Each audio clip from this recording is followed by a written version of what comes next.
umuulan ngayon pero natupok pa rin ng sunog ang mahigit 50 kabahayan sa Cainta sa Rizal. Humigit kumulang 100 pamilya ang apektado. Nakatutok si Jay Sabale. Nagkalat ang mga residente sa kalsada.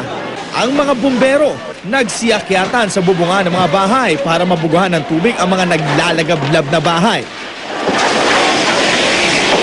Ang mga kawad ng kuryente nagkislapan. Yan ang ilan sa mga tagpo sa sunog na naganap sa mga barong-barong sa tabi mismo ng Ilog Pasig na nagsimula pasado alas 2 ng madaling araw. Andito tayo ngayon sa bubong ng isang bahay sa San Andres, Cainta, Rizal kung saan nasusunog ang mga bahay sa likod ko na gawa umano sa mga light materials. At kung makikita ninyo, medyo nahihirapan ang mga bumbero na apulin ng apoy dahil lumalakas pa ito. Ang sampayang ito, sinira para di maging sagabal. Maging ang mga bubungan, binabato para mabutas upang gamiting lusutan ng hose ng bumbero.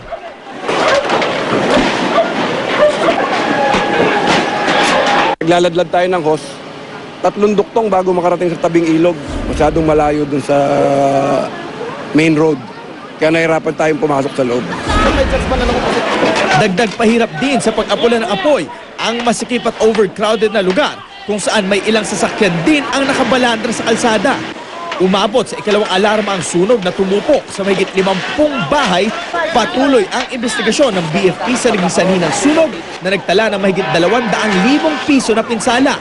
Maswerteng walang napaulat na nasaktan, bagaman may humigit kumulang 100 pamilya ang naapektuhan dito na pansamantalang tumutuloy ngayon sa basketball court ng Barangay San Andres. Yung naisalba namin TV lang po. Wala na po yung aming mga gamit, wala na po yung aming bahay. Kaya po nananawagan kami sa mga concerned citizen po. Tulungan po kami sa sitwasyon namin sa ngayon.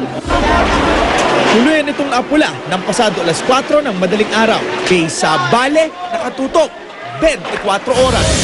Samantalang